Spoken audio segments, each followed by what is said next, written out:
there's only energy, there's only everything being nothing and nothing being everything. It's completely beyond understanding or knowing. And there can be in that the sense that there's a world, there's life, and there's me with my life. There's a sense of separation, the sense of separation to a world that's outside of you and through which you're negotiating and relating. And when you have a life, you feel you have a life, you feel you have to do something with it, and you feel you're in control of it, and you feel like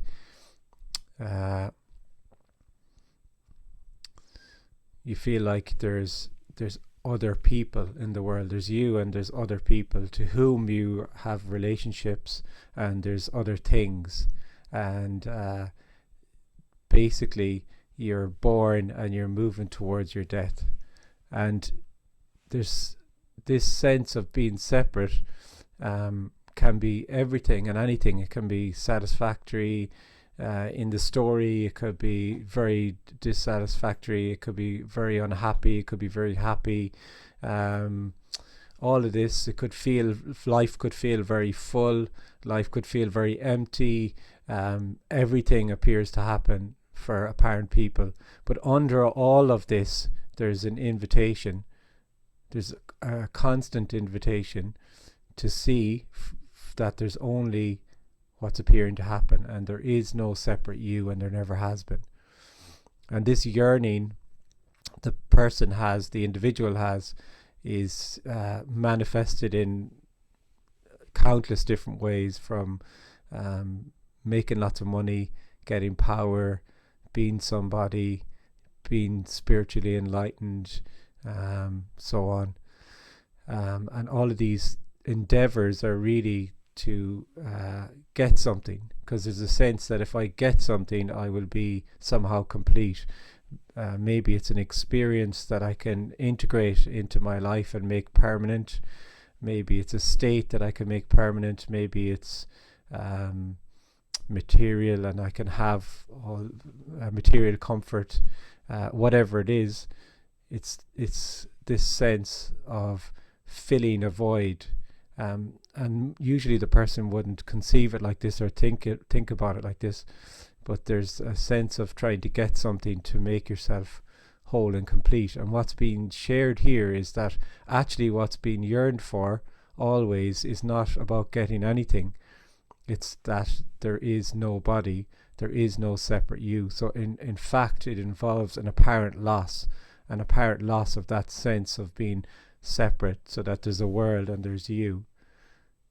It's not about getting anything, it's not about knowing anything. And what's yearned for is beyond knowing, beyond understanding, and amazingly, stunningly, is already whatever appears to be. It's incredible that what's yearned for appears to hide by already being whatever appears to be happening.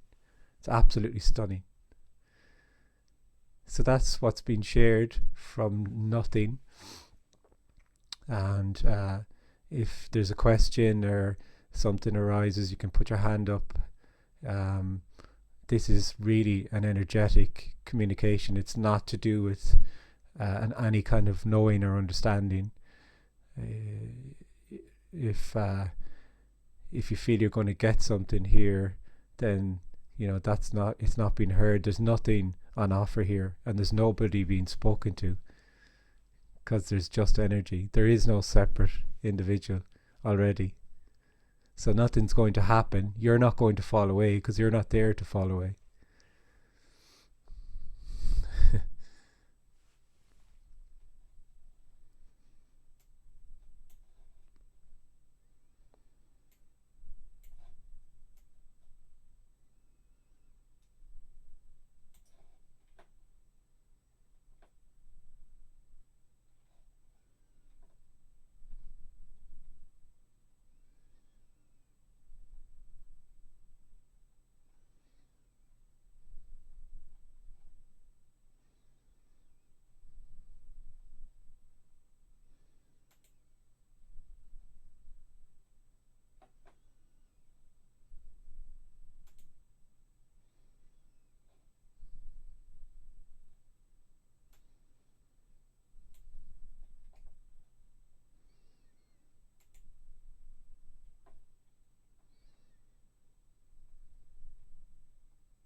Kenneth, may I ask a question? Hi, Jordan. Yeah, shoot. Yeah. Hey, hello. Um, why is it required that we should quieten our minds or be still? Say that again, Jordan. Sorry. What Sorry, about being still? why is it required or asked for us to be still or quieten our minds Oh, in other places, you mean? Not here, like. in other places? Oh, Yes. yeah, yeah, yeah. Essentially, if just to be really kind of simplistic about it, there's two communications you could say, right? One speaks to somebody and says essentially, um, I can see that you feel unworthy and are yearning for wholeness. Let's call it wholeness or oneness. I can show you the way to oneness, and that's very seductive to the person. Um, and what they'll do is they'll say, the way to wholeness is to be still in your mind, um, to be mindfully aware of what's happening, and this will bring you closer and closer to a state of oneness or whatever. And these are just teachings for the individual. The individual loves this stuff because the individual loves being spoken to and being fed, and that's what they're looking for all the time. So all of these teachings, which is mostly what we hear, mostly it's 99.9% some sort of teaching or instruction. They'll have any amount of different methods for you to find something, be it meditation, um, uh, mindful awareness, whatever, chanting. There's just so many different things. And then there's another communication which is much less common, which is this communication, which is nobody's. It belongs to nobody. It is nothing to do with any character. It comes from nothing. And instead of seeing somebody who can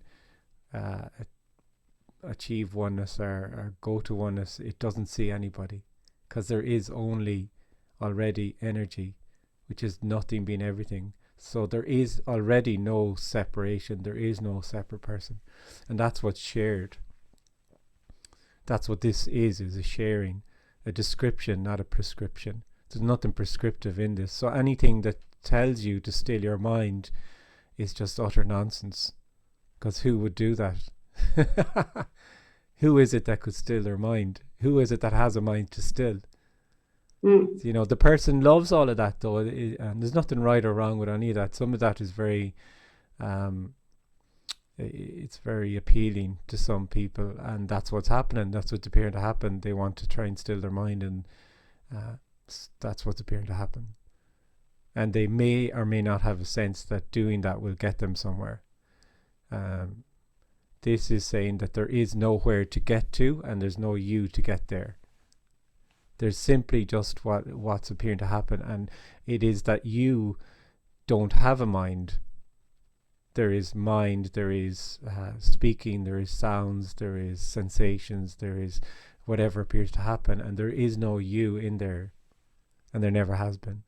It's very simple, very ordinary, very obvious.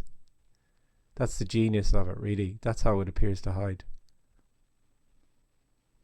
But perhaps I'm just trying to, if it's heard, if it is heard that mind should be still, and the mind does become still, this understanding can happen. No, that would be a state.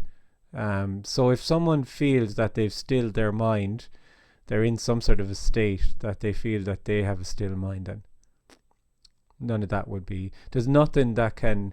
There's no kind of state that can bring about an opening to this. There's nothing that the person can appear to do to bring about an opening to this, because it's already the case that there is already boundless, unconditional love. That's all there is nothing being everything already.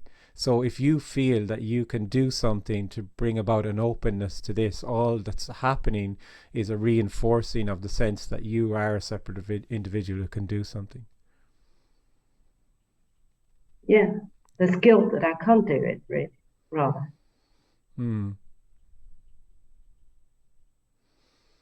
It's not that you can't do it, it's that you're not there to do it or not do it. There's just already energy, there's just already boundlessness, nothing being everything. That's all there ever has been. And any sense of being a separate person in it is artificial.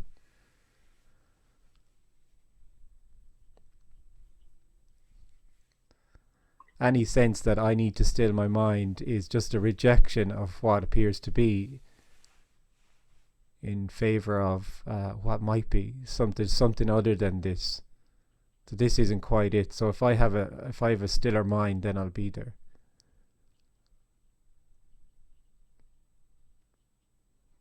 It's a rejection of this by whom then? The person, the apparent individual, is a hopeful energy of something better to come always. So this isn't what appears to be. Isn't it? It's not. It can't just be this for the person. Like the person isn't being spoken to here, actually. But the person, the individual hearing this is nonsense, because it can't just be this. It can't just. There's a really felt feeling that it's not just this. This is boring. This is kind of, it's just like I'm just sitting down and talking or whatever it is. And there's a real sense of there being something other than this, and that's the continual striving of the person. It's a closed loop of always moving towards something else, and whatever that is, it's different for every apparent individual. As I said in the openings, for some it's having more money, for some it's having more power, for some it's having spiritual enlightenment. And the absolutely hilarious divine comedy is that what is actually looked for is already just what appears to be happening. That's why what's been yearned for has never left you. It's totally inescapable, because it's simply just aliveness. And when it's seen, there's usually a lot of laughter. There's often a lot of laughter, because it's just hilarious that you were apparently going around and around looking, and what you were looking for is just already what was appearing to be. It doesn't any kind of sense that this is nothing to do with any kind of state or experience or anything like that.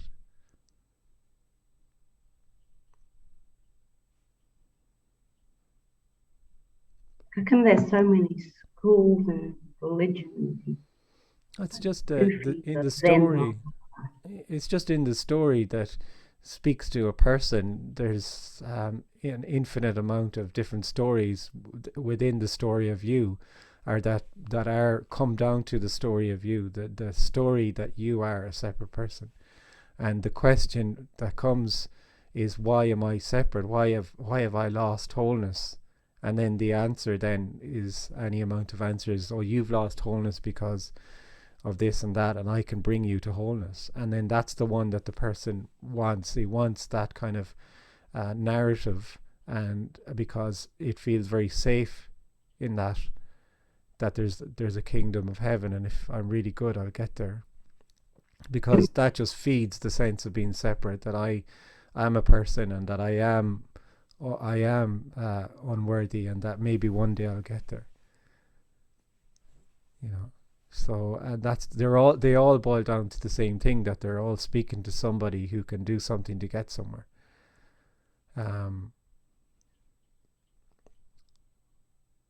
And then you have an uncompromising, clear message that is usually very confronting to the person.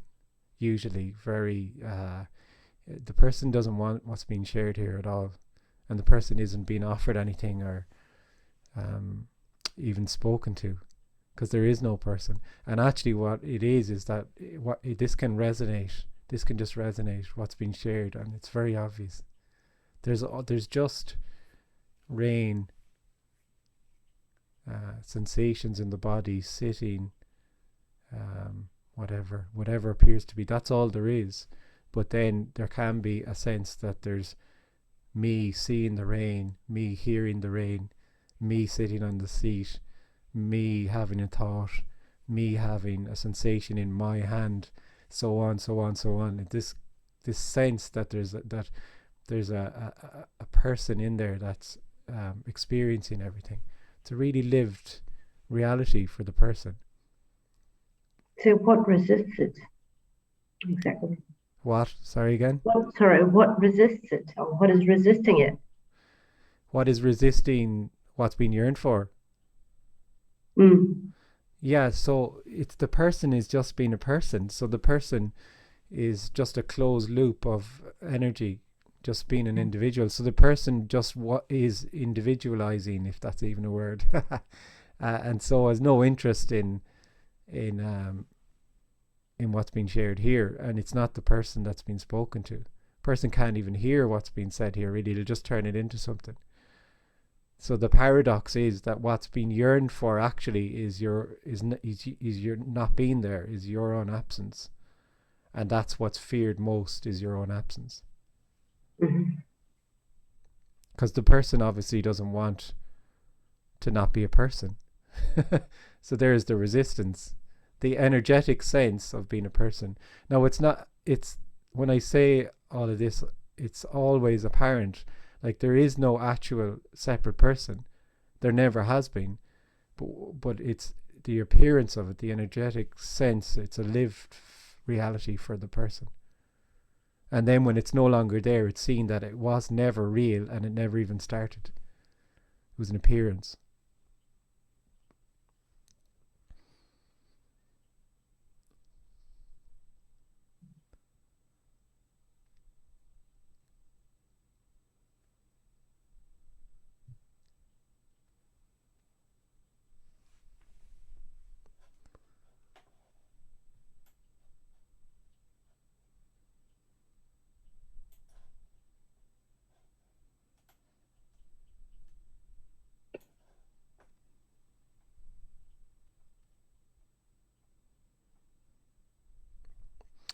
Would you say that Hi, free? Kenneth.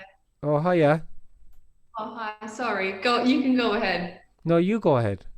Ladies first. Okay. My question is, you say this message can't be heard.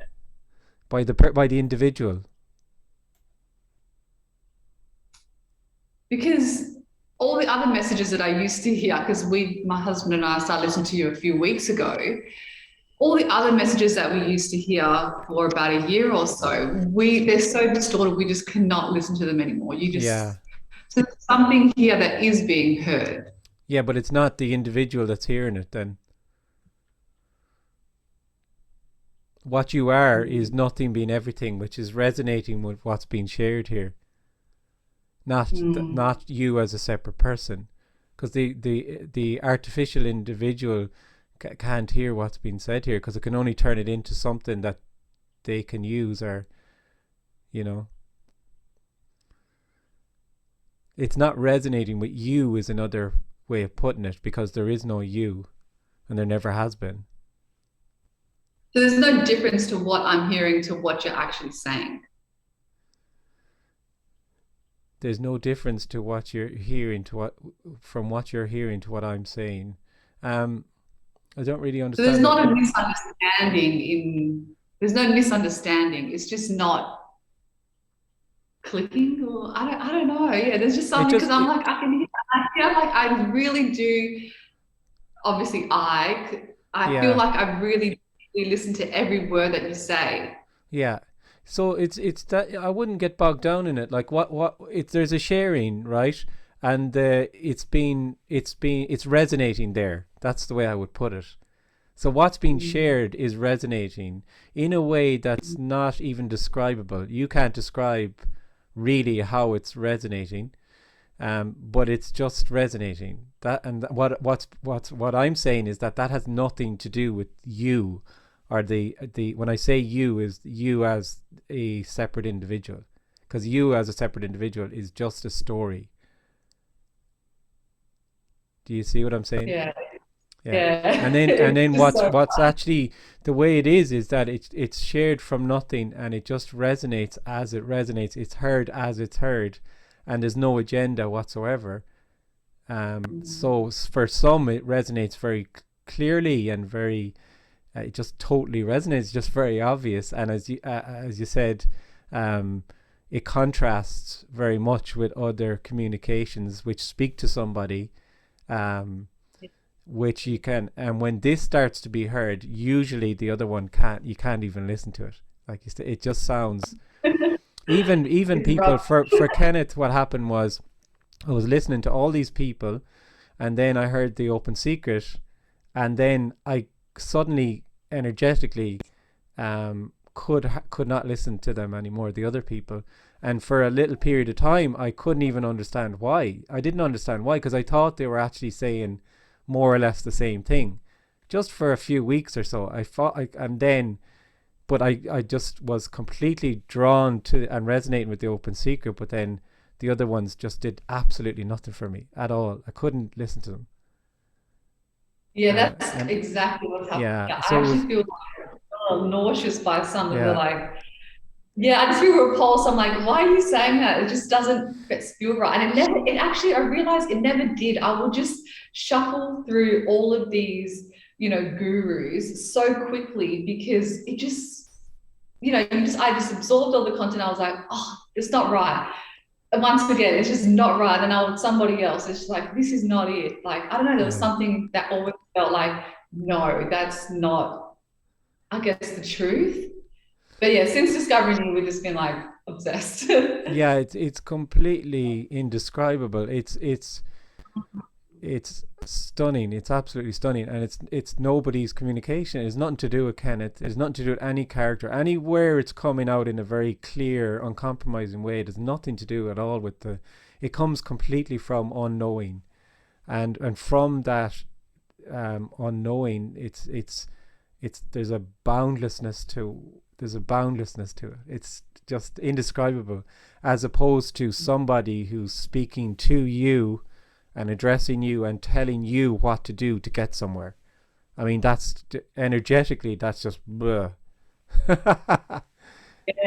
There's no comparison at all. It's just, they're oil and water. They don't actually mix at all. And I can totally understand how people sometimes can't see that, because they're focused on the words, and some of the communications are very kind of non-duality terms and words, and they seem to be very, very, very similar to what's shared here, and people can't understand sometimes, but they say, well, that's the same as whoever, and it's not the same at all, because one is speaking to somebody and the other is not speaking to anybody. It's just a sharing. Yeah, it's like hitting a wall constantly with you. So I'm just, there's nowhere to go. But it is so, it's like hitting a wall. It's frustrating. And sometimes it's like, oh my God, I just don't understand, because I can't understand. But there is something that just feels so relaxing. There's something, I don't know. I completely know what you mean, and you can't describe it, and I can't describe it, and nobody can describe it. But it's absolutely stunning. It's just completely beyond any idea we have of liberation or any concept, and it's total free fall. It's amazing. Can I ask just on that, with the other teachers who are, have language that kind of sounds non-dual, and maybe trying to point to, the sense that there's not two. Are these individuals, is there still a person there, or are they just trying to express from nothingness in a more distorted way, what they are experiencing in the same boundless kind of energetic sense that you're expressing it? Is it just more distorted, or is there still a person? Yeah, so just to pick up on the first comment, the first sentence, though, there is no other. I'm not a teacher, so it's when you say other teachers, this isn't a teaching at all. This is just a sharing. So the distinction would be that some of them would consider themselves teachers, and that they would teach somebody. So they're speaking to somebody, and there's something to get. There's somewhere to get. But even the ones who say they're not a teacher, some of them still clearly have something to offer, and they still clearly speak to someone. Essentially it is that there's still a sense, an energetic sense of feeling like a person, even though they maybe report that they don't, and they are addressing somebody, they're speaking to somebody. That's really Well, what I it is. realized that. Sorry. That's really what it is that one is speaking to someone and telling them how they can get to oneness, and the other is saying there is no you to get to oneness. There's already just what's appearing to happen. This is already oneness or wholeness or whatever words you want to use. But how does someone feel like they have the authority to teach in that way if their direct experience isn't of nothingness being everything? Oh no, they are totally sincere, most of them, and it's because they've had some sort of experience, and they're in some sort of state. So usually there's been some sort of awakening, and it's been seen that the reality they lived in wasn't actually real, and then they feel then that other people, that they did something, and that other people could do the same thing to see what they saw. So most of them are sincere, I would say. A lot of them are quite sincere.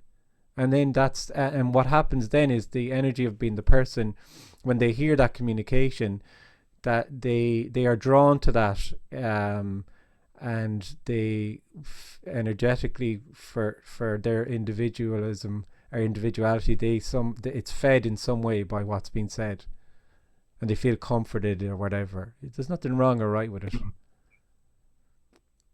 It's confusing because we've both been seekers, and I don't think I've realized how much of a seeker I was until you actually start describing at the start of this talk. You seek it in money, you seek it in achievement, and you seek it in spirituality because that's more lofty and even harder to kind of get your hands around. So you start to see the seeking energy for what it has been throughout your entire experience. Yeah. And you kind of start coming up against the wall, and everything starts falling away pretty rapidly. And it's hopeless. The hopelessness of this message sinks in, and you don't know why you keep coming back to it because it offers you nothing. And I don't know what's going on. Like that's what it feels like. It's beautifully hopeless. Yeah. I mean, of course, it's hopeless because the person is a hopeful energy of something better. That's the whole energy of being a person. There's something better around the corner. It's around the next corner. So if it's totally hopeless because there is nothing better than nothing being everything. What would there be to hope for? And it's not you that's coming back, or it's not you that's listening to it. It's just there's just a resonance.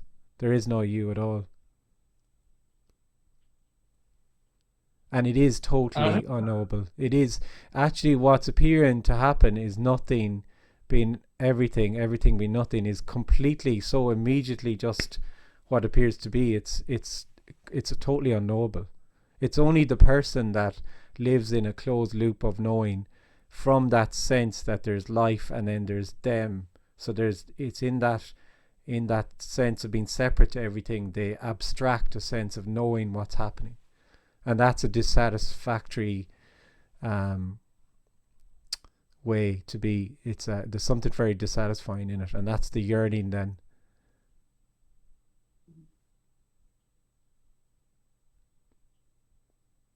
And then just one more thing in terms of this communication, and I listened to Tony Parsons and Jim Newman and Ariana as well, and the language is very similar. And Tony said this message has only been around for the last 20, 25 years. In his opinion, in the history of communicating, why would this communication only have been such a recent way to communicate or to share? I don't know really. I can't really comment on that. I haven't really seen anything else that is so clear and uncompromising. There always tends to be in somehow speaking to somebody. So it seems to be. That's also a story, but he'd also say that too, that's a story, because there is no time and there is no. But it's just in the appearance. That's the way it appears to be. That in the story, that individualism kind of grows, you could say, and then it seems to be at the same time proportionally there's a more of an opening to that there is no individual, that there's just what's appearing to happen. And you see it in the way authority is being questioned all over the place, and that sense of what just accepting authority is beginning to kind of crumble, and there's generally energetically, it seems now that there's more of an opening to there just being this.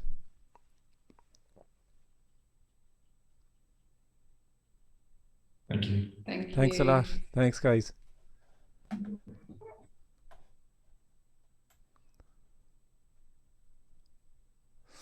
Would you say the freedom is in the seeing that nothing could be in any way different from than as it is? For instance, when there's intense upset about the illness of a loved one, just seeing that it could not be any other way. Yeah, that's exactly it. Like this is full on aliveness. This is everything is it, everything. There's nothing that isn't it. So it is absolute joy, and it is absolute heartbreak, complete, total and utter heartbreak. There's nothing that isn't it. It's just it's energy, and it is very much that it's the scene that if it is heartbreaking, that's the way it is. That's just the way it is. It can't be any other way. Or the only way it could be different is just a story. It's just an idea. U.G. Krishnamurti, I've heard that a few times, and some things I've heard by him seemed quite good as well. But yeah,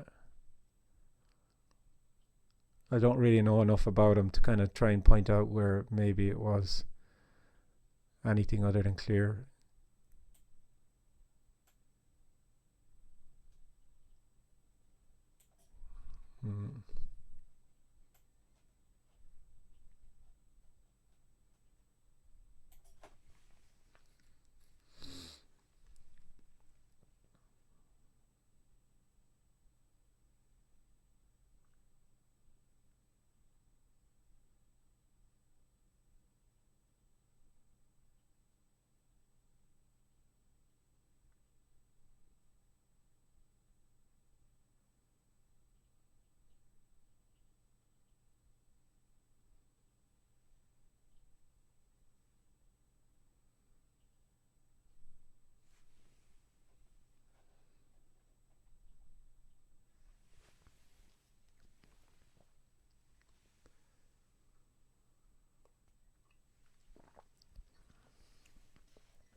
Hi, Laura.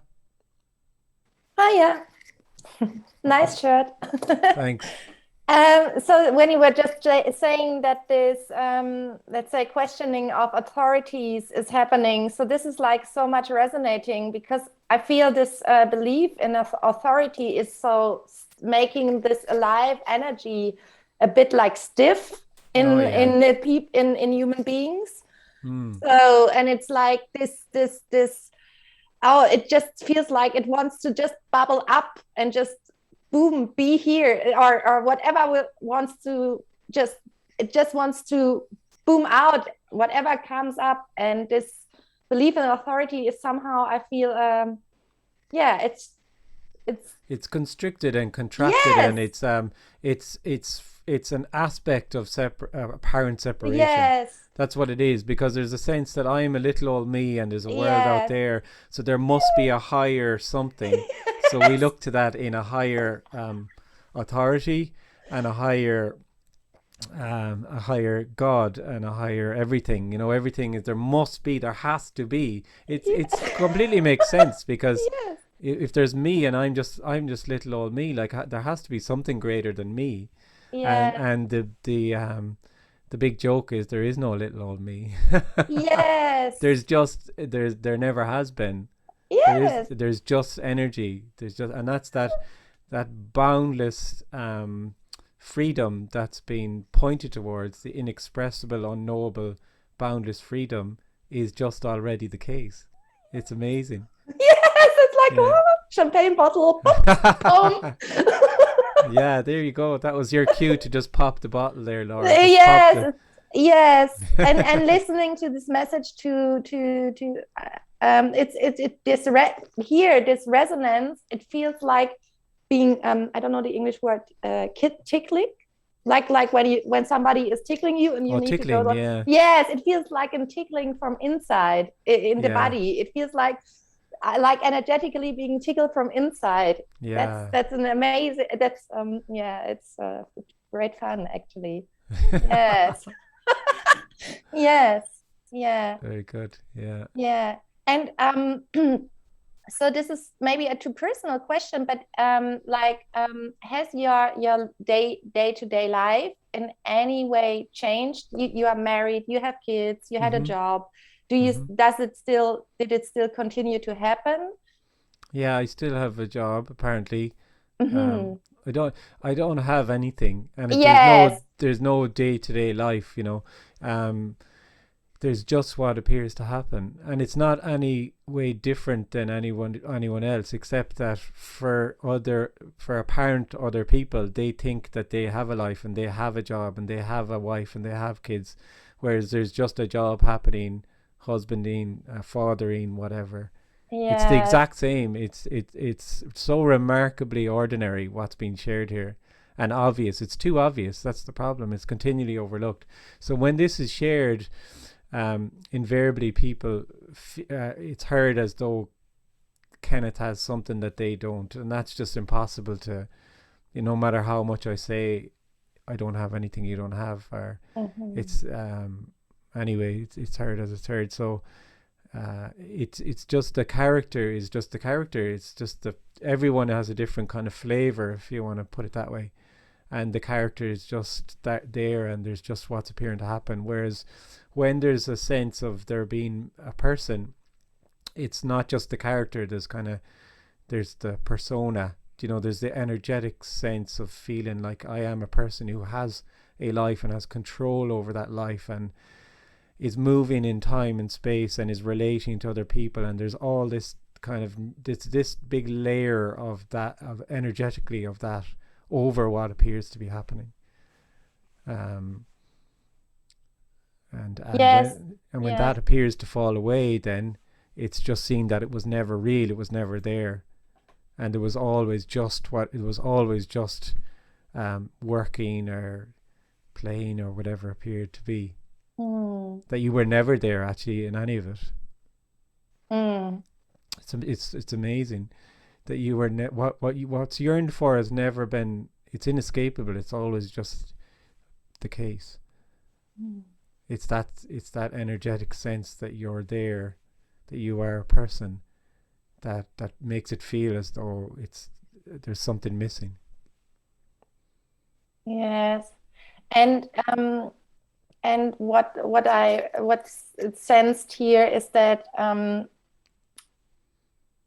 so that this let's say the already immediacy, for example, of whatever pain or pleasure happening is like not filtered anymore in any way. It's like full on. It's full on. Oh yeah, it's much more full on when there's no longer yes, it's much more full on. It's like yes, because it's the me that filters. So when there's pain and it's my pain, it's like a filter through which the pain is coming, and it kind of dampens it down, or and when there's no longer a sense of being a person, there's actually pain is more painful. Yes. Because everything is full on aliveness then. You know, a nice way of looking at it would be this whole way that the person pulls in pleasure and pushes away discomfort through, say, medication now, or whatever they're doing. So then they take medication to not feel the discomfort, and then they're kind of puzzled as to why they can't feel the pleasure. Yeah. You know, after a while they feel numb. So you have a whole kind of cohort of people that feel absolutely numb in Western society. And it's because they're continually trying to not have any discomfort and have only pleasure. And this is the whole energetic kind of apparent movement of the person, is to push away one and pull in the other. And the more they try to push away one, the more they can't have experienced the other, obviously. And then when there is no body, as there never is anyway, but that sense of being a person is no longer there. Everything is just full on raw aliveness. Oh yes. It's stunning. It's not describable in any way or knowable. Yeah. Yes. Oh, thanks so much. Thank you. Have a nice day.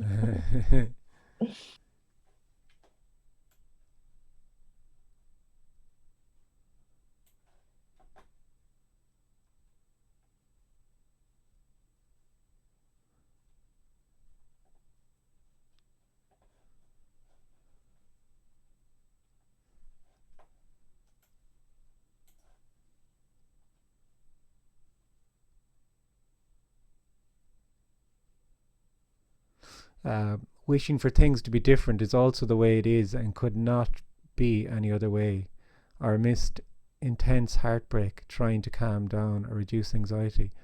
Yeah, that's just what would be appearing to happen. Yeah, like what's being shared here is not some kind of acceptance. That's not what's being shared. It's like somebody accepting.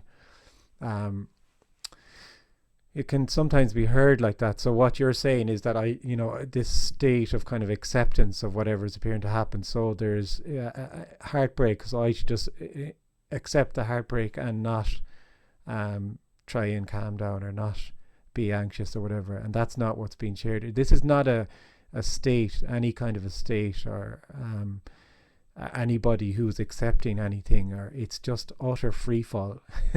It's indescribable. It's very ordinary. It's obvious. It's just that there's just energy. There's just what's appearing to happen. So if that was someone calming down, then that's what's appearing to happen. Or someone who anxiety is there and then trying to do exercise to not be anxious, and that's what's appearing to happen.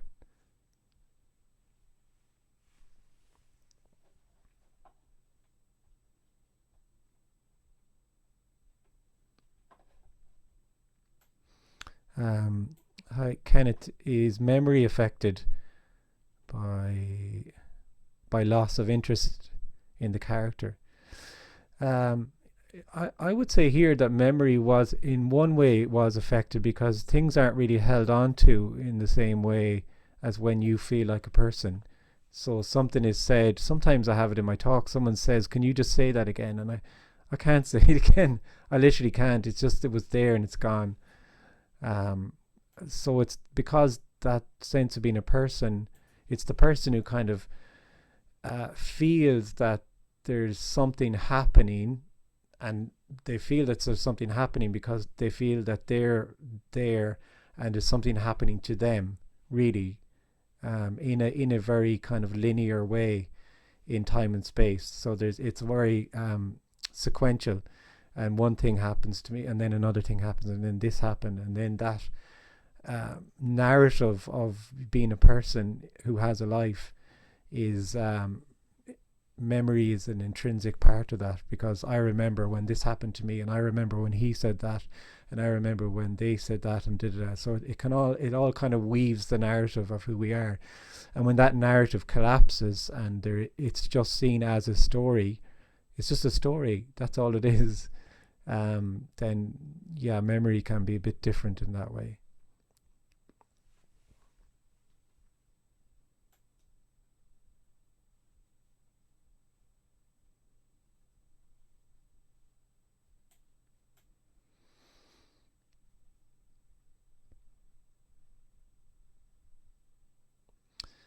Hi Kenneth, do you feel envies from apparent other people? Envies. I don't feel anything. I'm not sure there's too many people who envy me. Um, I don't feel anything from any other person. There is no other person, and there's only then what someone would state or report, or someone would say, maybe, I envy you. They'd have to say that and then say, well, that's what's happening then. Yeah, there's nothing to envy. This is about a loss, a complete total loss. Nothing has been gained here. What's been yearned for involves an apparent loss of everything, all sorts of concepts, ideas, everything, complete total loss. And then it's just that there's nothing. Everything is nothing, and nothing is everything. Boom.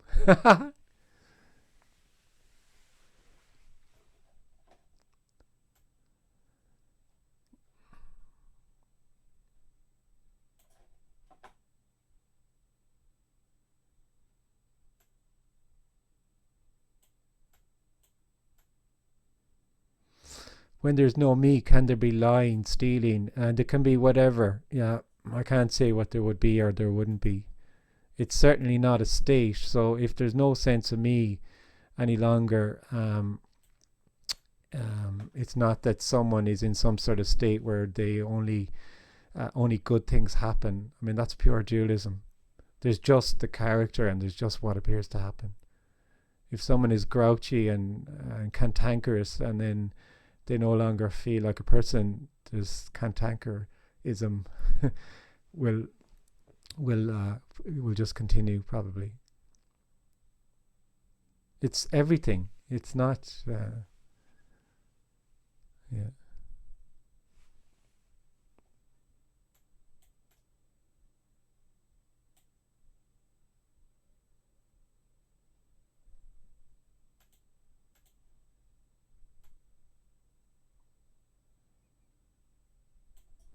You're making me work today, guys. Firing the questions at me. I have to read them. Like, oh God.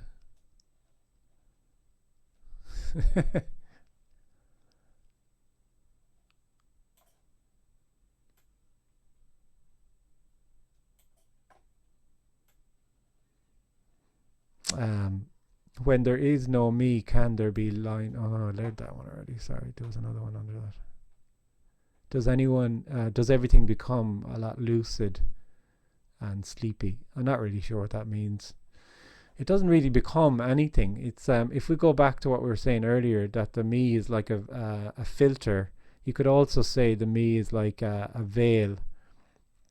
And that when this was first seen here, not that it's a thing that can be seen, but when the Kenneth appeared to fall away, the words that were, I was journaling a lot at the time, so I used to do an awful lot of writing, and the first, I would say almost the first sentence that was written was, it actually was, I'm nearly sure it was the first sentence was, it feels like a veil has been lifted. And the funny thing was, I had very little exposure to spiritual language at the time, so that wouldn't have been a thing that I would have been too familiar with, say the analogies to a veil and so on. But that's very much how it felt. It was, a veil is a nice way of putting it, because if you think about a very very fine veil, and looking through a fine veil, it's, if that veil is lifted, everything is exactly the same. It's exactly the same. Nothing has changed at all. But yet it's somehow different because there's no veil. It's somehow clearer, or it's totally indescribable. But so it is very much that there already is only liberation, and it's always just been this, and it's that sense of being a me that's like a veil that feels it's absolutely real, and in which then there's a sense of there being life and me with my life, and everything is an object to my subject. So when there's a sense of being a person, I'm looking at the tree, I'm looking at the car, it's my computer, there's this sense of you and other, and that just collapses, and then there's just life carrying, life treeing. It's not describable, but it's very simple. What's being shared here for the last hour is ludicrously ordinary and simple. It's just, that's how it appears to hide. There's already just energy. There's already just nothing being everything. That's all. It's very simple. There's no non-duality. There's no Zoom meeting. It's completely inescapable what's yearned for. It's not that there's an opening to it for an hour on a Wednesday morning and then you go about your job and you go to the shop and buy a litre of milk, and you know that's somehow different. There's only that. There's only ever that. There's only ever unconditional love.